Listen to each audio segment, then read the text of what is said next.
So, a lot of people have had a lot of bad things to say about Fred again.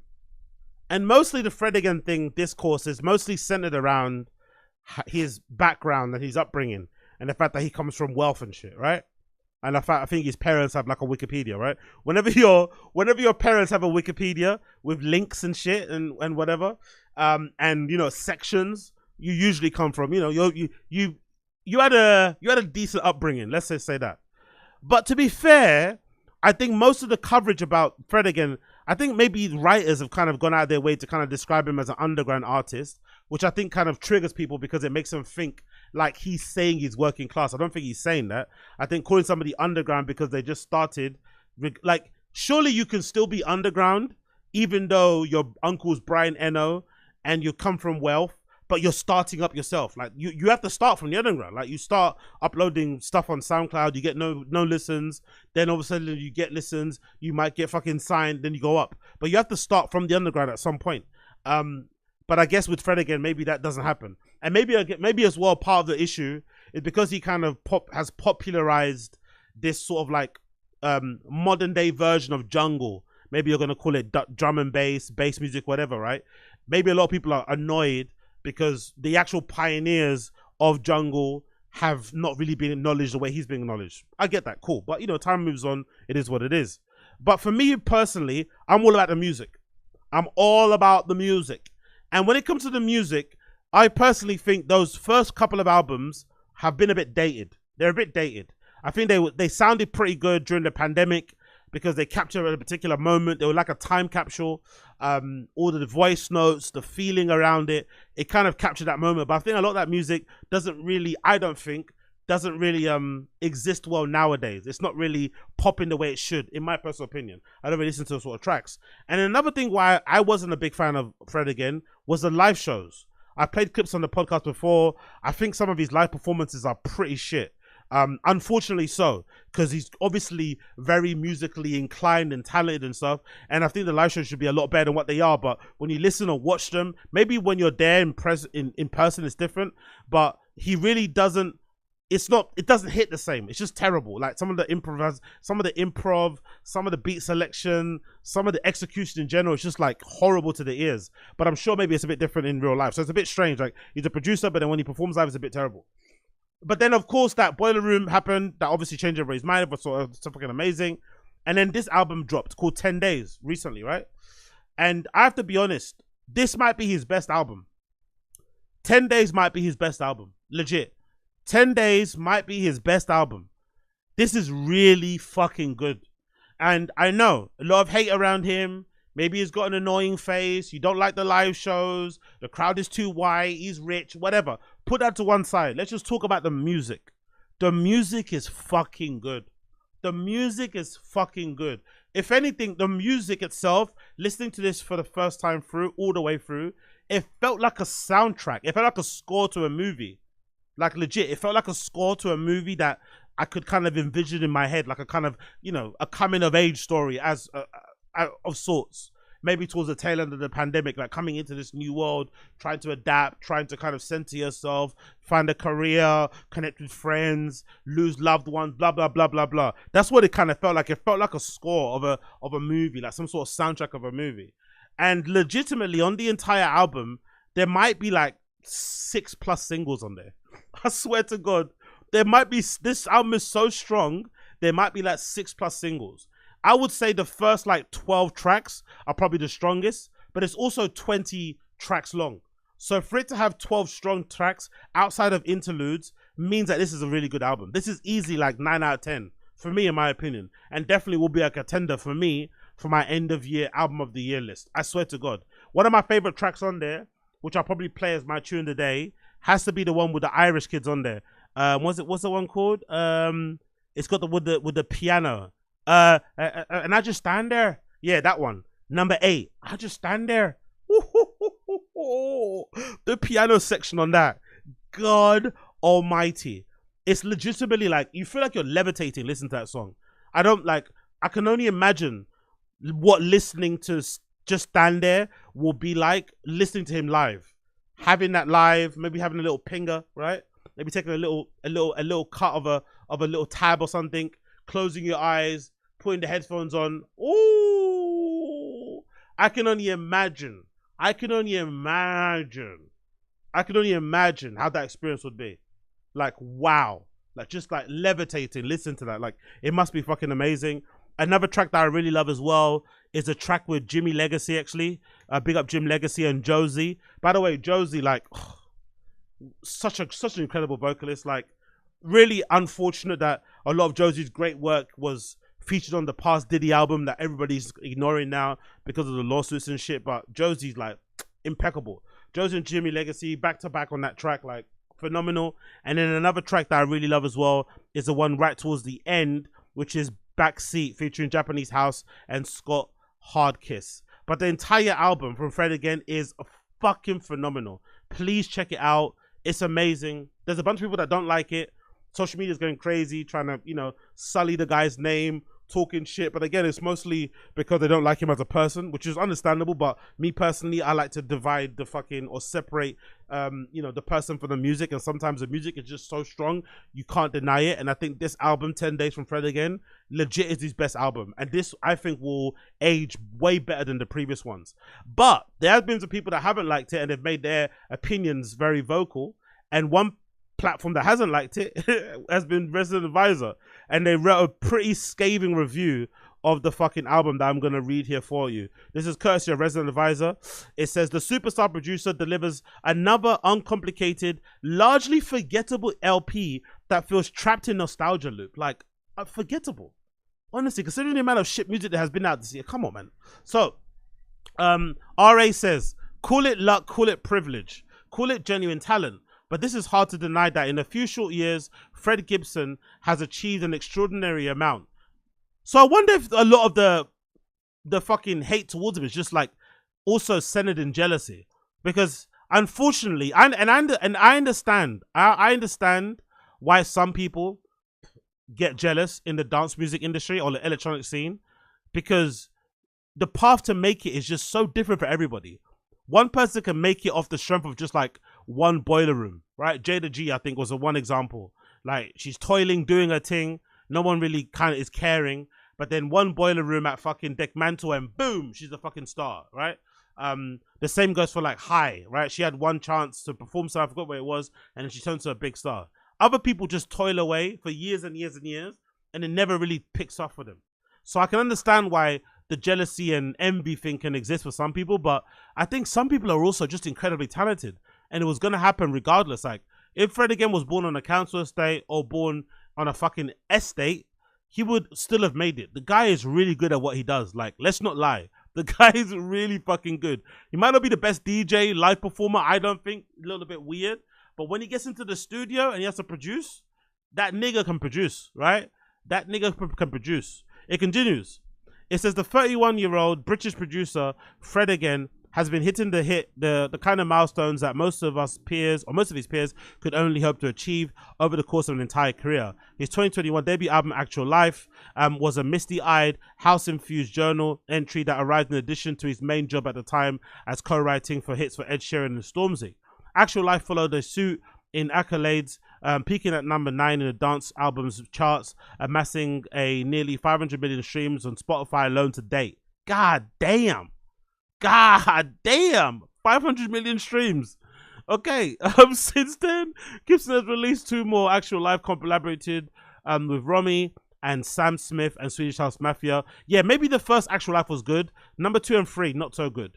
Earlier this year, Gibson won 2 out of 4 Grammys, even competing against himself in Best Dance Electronic Recording category. By the way, also need to give him props because Fred Again was responsible for also giving someone like Flowdan the opportunity to win a Grammy, which he did win. And I think Flowdan, again, I'm not too sure this is true, but I think Flowdan might be the first person from Newham, my borough, to win a Grammy, which is fucking phenomenal. So Flowdan's a fucking legend, grime legend, and just a legend of music overall. So to see somebody like that, who I kind of grew up listening to, win a Grammy, brilliant. So Fred Again will always get props for me for that.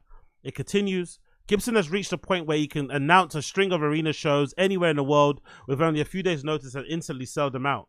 Unlike a lot of mainstream electronic producers, he's not an anonymous face churning out hits that disperse into the ether. His music is synonymous with his own grinning face shining out from behind the decks during a Boiler Room set or next to Skrillex and Forte and Coachella, which is lovely, honestly. I love the fact that his fans love him. And I love the fact that he enjoys playing for his fans. As you guys have heard from me plenty of times here on the pod, I've had sometimes not so great experiences and interactions with DJs and artists and stuff in the dance music scene, right? And some of it might be my fault and my approach. Some of it might be their ego and whatever. But whatever it is, there is sometimes a feeling amongst some of these artists in the scene that they sometimes can't be bothered to really communicate, or they can't be bothered to give the fans any kind of love or appreciation. It's just more so like, I come in, I play my songs, you dance, I go away. I get paid, I go. Do you know what I mean? There's not really a lot of communication, not really a lot of community. There's not really a lot of connection, love, whatever. And at least with Fred again, even if it's fake, even if he's just playing a character, I don't give a fuck. At least he looks like he enjoys playing for his fans. He enjoys putting on a good show. He enjoys making them laugh, having a smile on their face, dance. Like, and also he makes an effort with the live shows too. He puts them in these crazy venues. Maybe the venues have a deal with him. I don't give a fuck. But the fact that he went to, like, I think he went to somewhere in Scandinavia and he did a show like on the side of the river next to a bridge, and there were a bunch of people sitting on the floor watching him as he's playing with his band, people standing on the bridge, people in boats as it going by, watching, taking pictures, like just amazing scenic places where you would imagine a lot of people would have a lot of memories. Like they'd really cherish that moment and be like, you know what, that was a sick moment. I saw Fred again at this amazing venue, one-off sort of thing. I saw him in the Coliseum. I saw him playing in the warehouse. Like, I think recently he did a live stream. I don't know where it was. Maybe it was somebody's house. It was some like rooftop somewhere. Really intimate sort of setting. So I love the fact that he does that. He as a big artist, he can do like really intimate things for like 500 people. Then he can also play in massive arenas for like, he caters to every, you know, every section of his fan base across the board. Like, he gives the same love. But I just wish the live performances were better. When you watch them personally, I think they're fucking terrible and they sound horrible. But at least visually they're good. Like, it puts on a good time for them and shit. They seem to have a good time. They seem to enjoy it. So that is also something that I like. It continues. It says, Gibson's reached a point where he can... Gibson presents his albums as audio diaries filled with spoken word samples of people he meets on tour and on tube and around the streets of London. It's his relatable quality that seems to be the most divisive among music fans. Relatable?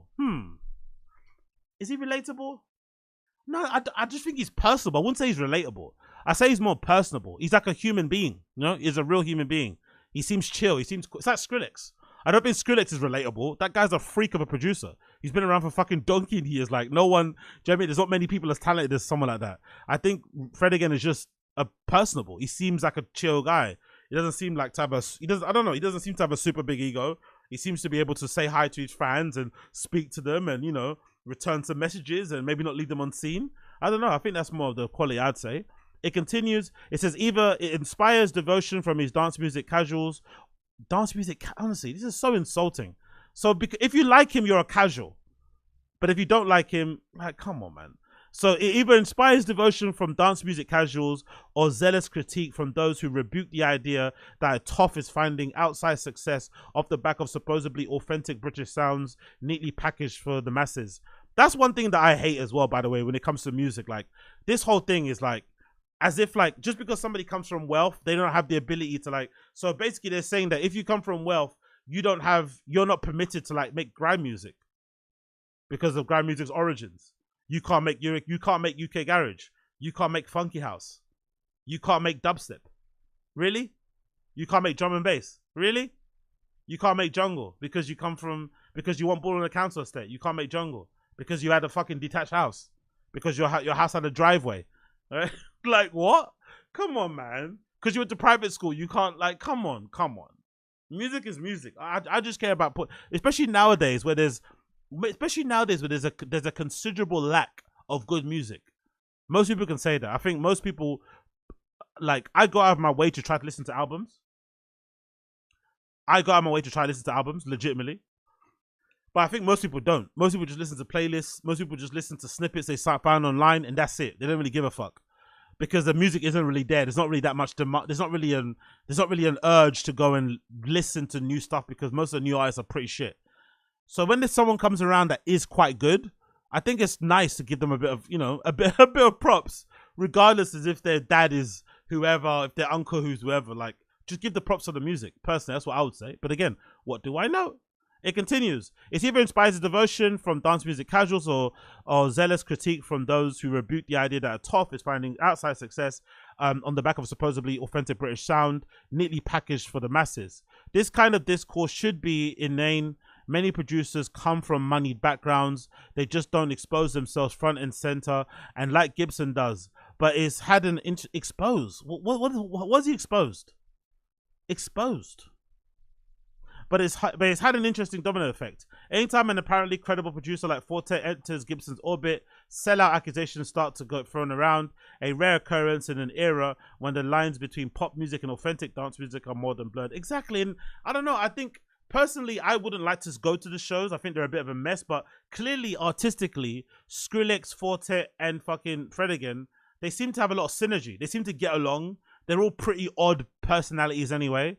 So I'm sure it's probably nice for them to bump into people who are kind of the same as them, and they click artistically and shit, and the fans seem to love it. So I don't really have an issue with it, to be fair. And I wouldn't think, and if anything, Forte is huge.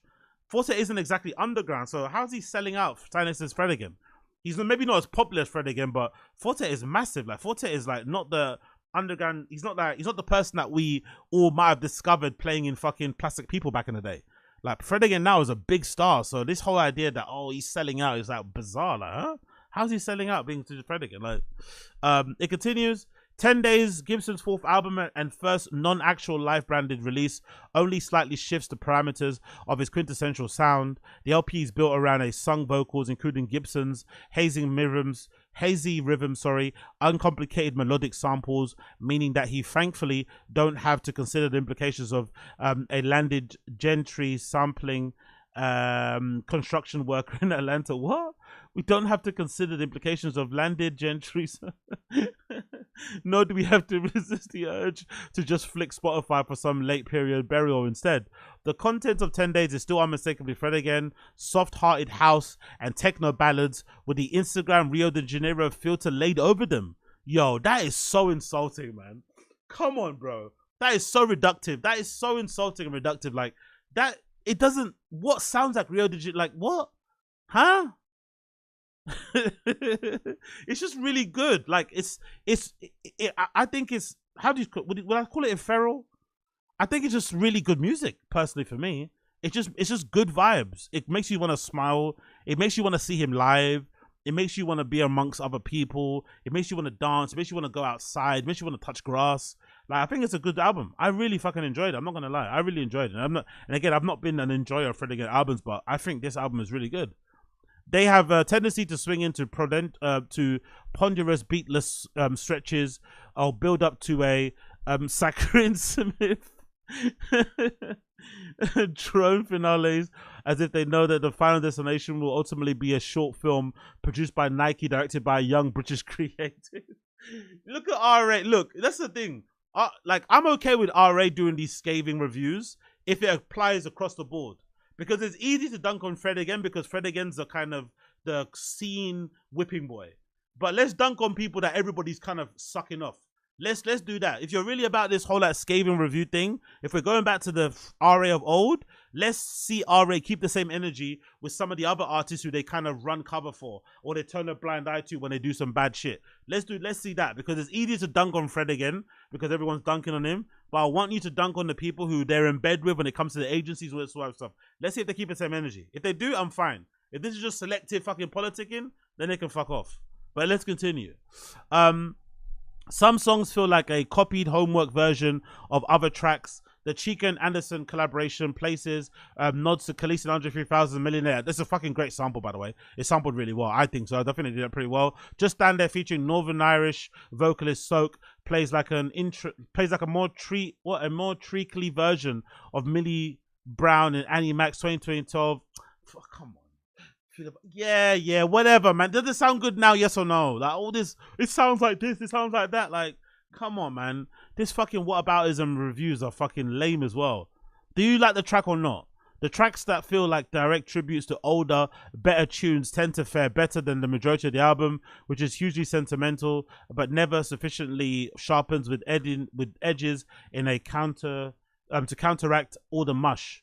Glow, despite boasting 6 producers, Gibson, Fortet, Skrillex, Joy Anonymous, Duskas and Paris, is a boilerplate EDM, youthfully euphoric but easily forgettable. Perhaps 6 producers work on it, contributes to the anonymity.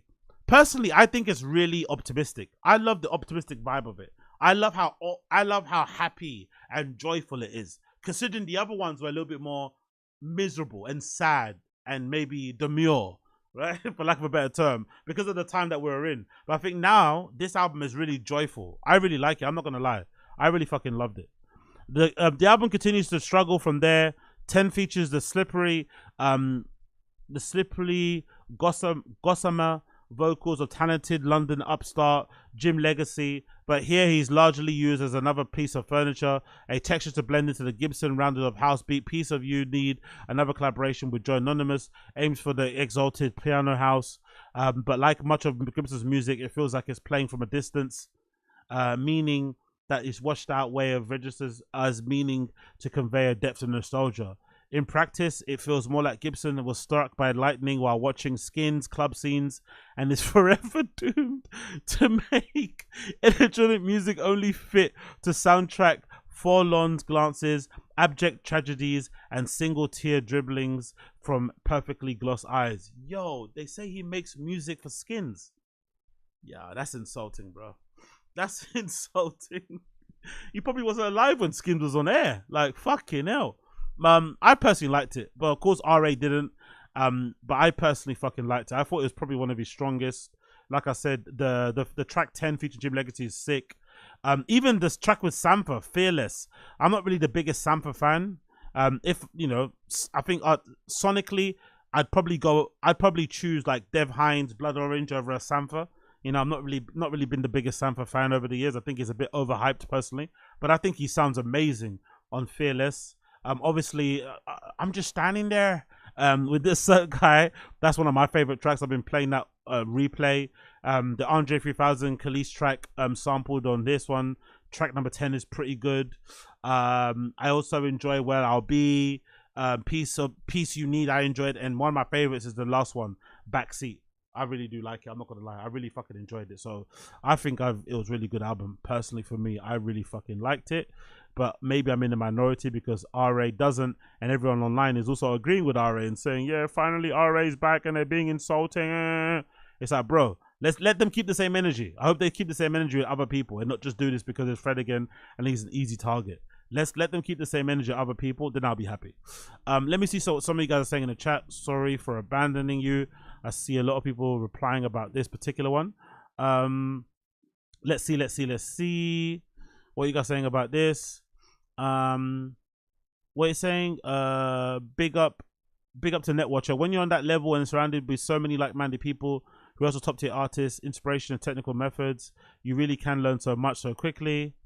Big up Ab Martinez, love you too, my friend. The way music is now, you just have to be in a room and observant, and you can learn. Big up Netwatcher. Enter says likewise, I've been my dude. Coiler says no one can tell me that I can't slow whine. Exactly. The patterns and bases of each track are usually the same. You can easily drift between genres and think pieces and take pieces from everything. Headliners will do. What's up, Dallas? Big up, Gamebred Footballer. I expected some mad piano chord progressions upon first listen to just stand there. It's just him doing that same riff over and over again. If he's stemming the autist baiting, the vocal doesn't really fit, but I feel like it's just Disney music for people living in Disneyland. The vocal has no real melody.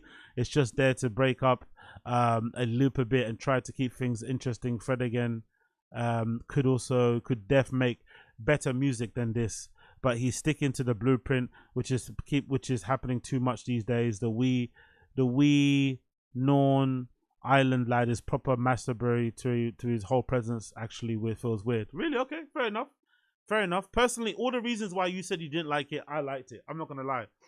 Maybe I personally think it's his best work. I don't know if you can expect all of the things that you want from him. I don't think you can expect it because clearly he's kind of shown us what type of artist he wants to be.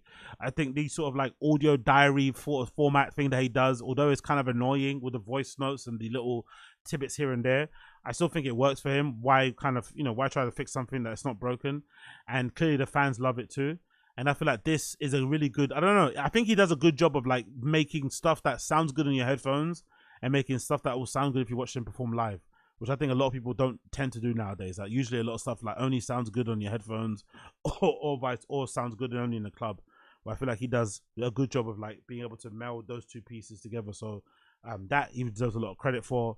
And just in general, like, there's no one doing what he does now. Like if he didn't exist, like there'll still be a gap for someone to do that sort of sound, whatever it is, right? Whether it's kind of like, him taking all these different sounds and sort of like funneling it through his kind of eyes, taking all these inspirations, these genres, copying some of these iconic tracks and kind of making his own version of them. I still think he does it pretty well. The only thing I don't like, again, like I said, is his live performances. If he just would sharpen up the live performances, whether it's the DJ sets or the live sets, I think he'd be a really well-rounded artist that could really be doing some interesting things in the future. But for me now, I feel like he's a much better producer and artist than he is a live performer. Live performances so far have been pretty terrible. And I've seen quite a few of his live performances, so I'm a little bit annoyed by that. But I think over time, he's still young. He's only 31. He's got time to kind of grow, artists and mature. Hopefully we see more of that going forward. So fingers crossed. But I definitely enjoyed it. Check it out. It's called Fred Again, 10 Days. Available now on all digital streaming platforms. Available now on all digital streaming platforms.